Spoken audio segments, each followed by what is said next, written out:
तो hello everyone, मैं हूँ आशा सिन्हा और स्वागत है आपका स्कूल शिक्षा के इस ऑनलाइन लर्निंग प्लेटफॉर्म में। आज के इस वीडियो में हम लोग बात करने वाले हैं इंडियन पॉलिटी का एक वेरी इंपॉर्टेंट चैप्टर जिसका नाम है पार्लियामेंट। ठीक है, तो आज इसके बारे में हम लोग बात करेंगे। तो इससे बहुत सारे क्वेश्चन जो है बन जाते हैं। अगर हम लोग शुरू करें पार्लियामेंट से, तो पार्लियामेंट क्या होता है? एक लॉ मेकिंग बॉडी।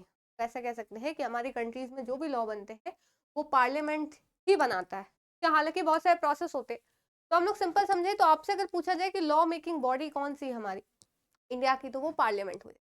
अब सिंपल एक क्वेश्चन उठता है कि इसमें कौन कौन से लोग रहते हैं, है ना? कौन कौन से लोग होते हैं? तो इसके मेंबर्स को हम लोग सिंपल कहते हैं मेंबर ऑफ पार्लियामेंट। क्या कहते हैं? Member of parliament. Short form में आपको एमपी भी बोला जा सकता है, तो आप उससे समझ जाइएगा कि एमपी मतलब क्या हो गया, मेंबर ऑफ पार्लियामेंट, यानी जो इसके मेंबर्स है। तो अब ये एक और क्वेश्चन उठता है कि भाई ये मेंबर्स कौन कौन हो सकते हैं, है ना? इसके मेंबर्स कौन कौन हो सकते हैं? तो अगर बात करते हैं तो इसकी दो बॉडी, ठीक है, एक लोकसभा, ठीक है, एक लोकसभा जिसको हम लोग लोअर हाउस कहते हैं। क्या कहते हैं? लोअर हाउस कहते हैं। और दूसरी होती है हमारी राज्यसभा, जिसको हम लोग क्या कहते हैं? Upper house. क्या कहते हैं? Upper house. इसको ध्यान रखिए। लोकसभा को एक और नाम दिया गया हाउस ऑफ पीपल, जो आप इसके नाम से लगा सकते हैं, मतलब हाउस ऑफ पीपल यानी लोकसभा। ठीक है, क्या हो जाएगा? House of people. और राज्यसभा को नाम दिया गया राज्य से रिलेटेड यानी स्टेट से, तो इसीलिए इसको काउंसिल ऑफ स्टेट्स कहते हैं। तो इससे भी आपको क्वेश्चन पूछे जा सकते हैं कि भाई काउंसिल ऑफ स्टेट्स किसको कहा जाता है? लोकसभा को, राज्यसभा को, लेजिस्लेटिव असेंबली को, लेजिस्लेटिव काउंसिल को। तो लेजिस्लेटिव असेंबली और लेजिस्लेटिव काउंसिल ये स्टेट लेजिस्लेचर का पार्ट है, हम लोग सेंट्रल लेवल पे बात करें। ठीक है, इस चीज को ध्यान रखिएगा। अपर हाउस किसको कहते हैं? राज्यसभा को। लोअर हाउस किसको कहते हैं? तो वो लोकसभा को। ठीक है, अब सिंपल सी बात है, लोकसभा में हम लोग जो है वो डायरेक्टली इलेक्ट करते हैं।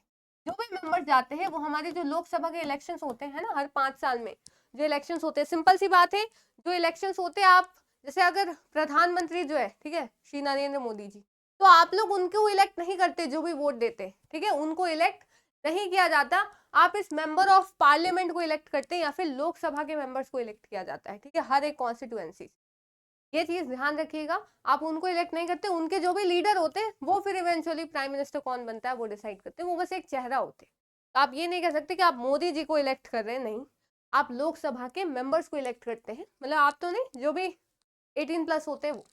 ठीक है, तो डायरेक्टली इलेक्टेड लोग होते हैं जो हम लोग डायरेक्ट चुनते हैं चुनाव के टाइम पे। और राज्यसभा में इनडायरेक्टली इलेक्टेड लोग होते हैं, उसके बारे में हम लोग बात करेंगे कि कहाँ से मेंबर इलेक्ट किए जाते हैं। ठीक है, तो इसके मेंबर्स इनडायरेक्टली इलेक्ट किए जाते हैं। चलिए आगे चलते हैं।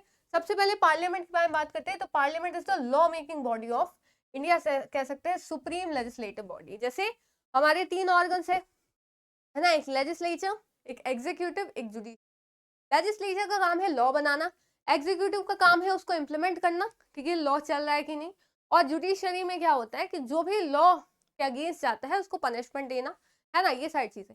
तो लेजिस्लेचर की बात करें तो उसके सबसे टॉप पे कौन सा आता है? पार्लियामेंट। ठीक है, सिंपल सी बात है, इसका मेन काम है लॉज को पास करना। इसमें कौन कौन होते हैं? प्रेसिडेंट और 2 हाउसेस है इसके, लोकसभा और राज्यसभा। ठीक है, तो आपसे पूछा जाए कि इनमें से कौन पार्लियामेंट का पार्ट नहीं है, तो आपको सिंपल दे देगा कोई भी, चीफ मिनिस्टर दे देगा, प्रेसिडेंट दे देगा, लोकसभा दे देगा, राज्यसभा दे देगा फॉर एग्जाम्पल। आपको पता है ये तीनों तो पार्ट होते हैं, ये नहीं होता, तो आप उसको हटा सकते हो। फिर इस तरह के क्वेश्चंस पूछ लिए जाते हैं, इसको आपको ध्यान देना है। चलिए आगे बात करते हैं दोनों हाउसेस के बारे में जल्दी से। लोकसभा की बात करें तो लोअर हाउस इसको कहते हैं and it is also known as house of people. ठीक है, हाउस ऑफ पीपल। चेयरमैन की बात करें, ठीक है, लोकसभा के, तो सबके अलग अलग होते हैं। जैसे लोकसभा के चेयरमैन को हम लोग लोकसभा स्पीकर कहते हैं। ठीक है, अभी करंट की बात करें तो कौन है? ओम बिरला। कौन है? ओम बिरला। करंट से भी आपके क्वेश्चन बन जाते हैं, तो याद रखिएगा करंट स्पीकर ऑफ लोकसभा कौन है? ओम बिरला, जैसे आप यहाँ देख सकते हो। अब ये लोग जो है वो डायरेक्टली इलेक्ट होते हैं, जैसा कि मैंने बताया, यूनिवर्सल एडल्ट फ्रेंचाइजी। ठीक है, यूनिवर्सल एडल्ट फ्रेंचाइज जो है उससे इलेक्ट किए जाते हैं, यानी जितने भी 18+ है वो लोग वोट दे सकते हैं। ठीक है, वो लोग वोट दे सकते हैं, हालांकि उस पर कुछ कंडीशंस लगती है, जब हम लोग इलेक्शंस पे बात करेंगे तब उस पर पढ़ेंगे। ठीक है, फिर आते हैं लोकसभा का टेन्योर कितना, ड्यूरेशन कितना होता है? 5 सालों का। तो क्या होता है? 5 सालों का, कि 5 साल बाद सारी जो लोकसभा है वो डिसॉल्व होती है और फिर वापस से जो है वो इलेक्शन होते हैं। ठीक है, इलेक्शंस होते हैं। आगे बात करें, इट कैन बी डिसॉल्व, तो क्या 5 साल से पहले इसको डिसॉल्व या फिर सारे को जो लोकसभा में जितने भी मेंबर्स हैं उन सबको डिसॉल्व किया जा सकता है? तो इसका आंसर है हाँ। अगर बीच में आपकी सरकार गिरती है, और भी बहुत सारे रीजंस पे डिसॉल्व हो सकता है, मैं एक पर्टिकुलर रीजन उठा रही हूँ कि मान लेते हैं अगर सरकार गिरती है बीच में, ठीक है, तो जितने मेंबर्स होंगे वो सब वापस से, मतलब लोकसभा जो है पूरी डिसॉल्व हो जाएगी। राज्यसभा डिसॉल्व नहीं हो सकती, लेकिन लोकसभा डिसॉल्व हो सकती है, इस चीज को ध्यान रखिएगा। फिर आते हैं कितने मेंबर्स हो सकते हैं? ज्यादा से ज्यादा 550 मेंबर हो सकते हैं। कितने मेंबर्स? 550 मेंबर, जिसमें से 530 मेंबर स्टेट को रिप्रेजेंट करेंगे और 20 मेंबर यूटी यानी यूनियन टेरिटरी को रिप्रेजेंट, ठीक है। तो 550 में आपके 530 स्टेट को रिप्रेजेंट कर सकते हैं मैक्स टू मैक्स, और 20 मेंबर यूनियन टेरिटरीज को। अभी करंट कितने, करंट का पूछे तो 543 है। कितने हैं? 543 है। करंट लोकसभा स्पीकर याद रखिएगा अभी ओम बिरला है, और फर्स्ट लोकसभा स्पीकर कौन थे? श्री जीवी मावलंकर, ठीक है, श्री जीवी मावलंकर, इसको ध्यान रखिएगा, ठीक है। चलिए आगे चलते हैं, अब राज्यसभा के बारे में थोड़ा देखते हैं।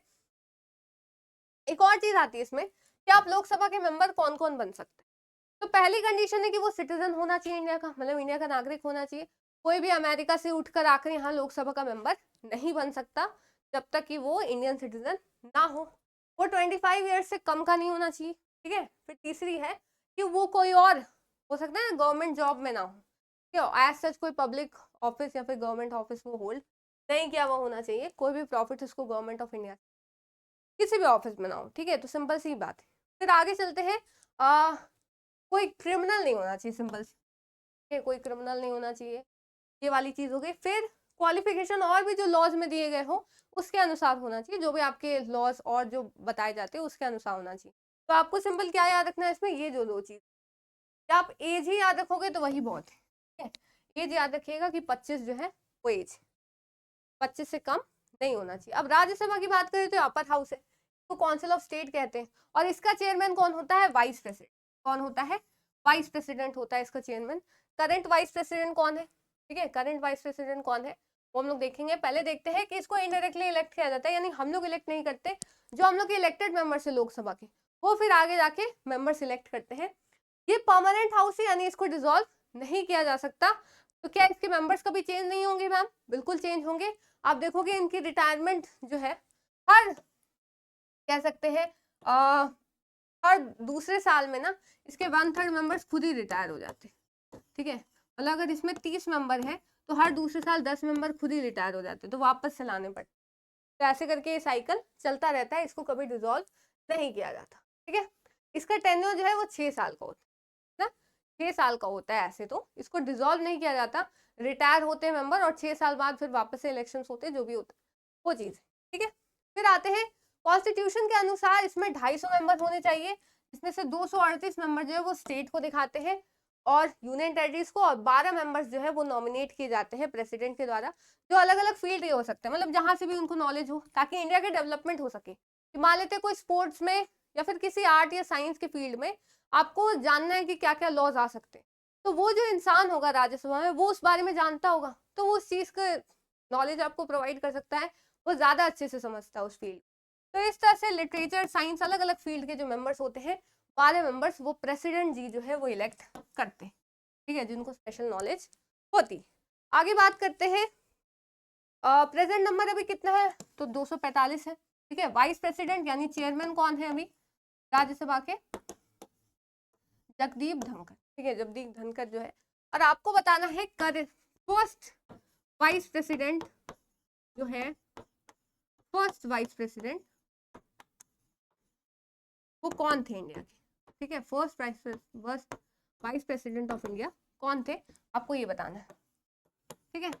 चलिए इसका आंसर आप कमेंट सेक्शन में दीजिए। फिर आते हैं क्वालिफिकेशन, सिटीजन होना चाहिए और 30 साल से ज्यादा आयु जो है वो होनी चाहिए किसकी? राज्यसभा मेंबर की। तो ये दो क्वालिफिकेशन है जो आपको याद रखने, ठीक है। तो आज के लिए इतना ही रखते हैं, उम्मीद है आपको चीजें समझ में आएंगी पार्लियामेंट की। तो डेप्थ ज्यादा पढ़ने की आपको जरूरत नहीं है, क्योंकि क्वेश्चन जो है वो लिमिटेड ही बनते हैं पार्लियामेंट से और इस लेवल पे। तो आपको ये सारी चीजें याद रखनी है कि लोकसभा क्या है, राज्यसभा क्या है, पार्लियामेंट क्या है। प्रेसिडेंट के बारे में भी हम लोग पढ़ेंगे, जो पार्ट है पार्लियामेंट का, लेकिन अलग से हम लोग उसको स्टडी करने वाले, ठीक है। और ज्यादा डिटेल में आपको समझना है, क्वेश्चन प्रैक्टिस करने हैं, तो आपके पास अभी भी टाइम है, आप हमारा अग्नि बैच जो है वो ज्वाइन कर सकते हैं, ठीक है।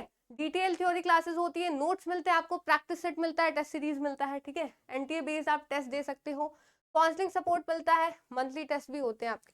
तो ये सारी बहुत सारी चीज़ें हैं जो आप ज्वाइन करके और ज़्यादा फायदा ले सकते हो, ठीक है, इस कोर्स से। आप कैसे इसको ज्वाइन करोगे, आप हमारा ऐप इंस्टॉल करिए, 9th में जाइए, 11th के तो 11th में जाइए, ठीक है। कोर्सेज में आप CHS BHU या फिर JNV या सैनिक स्कूल जिसमें भी हो आप, उसमें जाकर आप इंग्लिश या हिंदी मीडियम सेलेक्ट करके बैच ज्वाइन कर सकते हो, ठीक है। तो आज के लिए इतना ही रखते हैं, ऐसे आगे वीडियोस जो है वो आती रहेंगी। चैनल को जरूर से सब्सक्राइब करिएगा ताकि आगे आने वाले आपको मिलती रहे। तो मिलते हैं नेक्स्ट वीडियो में, तब तक के लिए thank you so much and bye bye.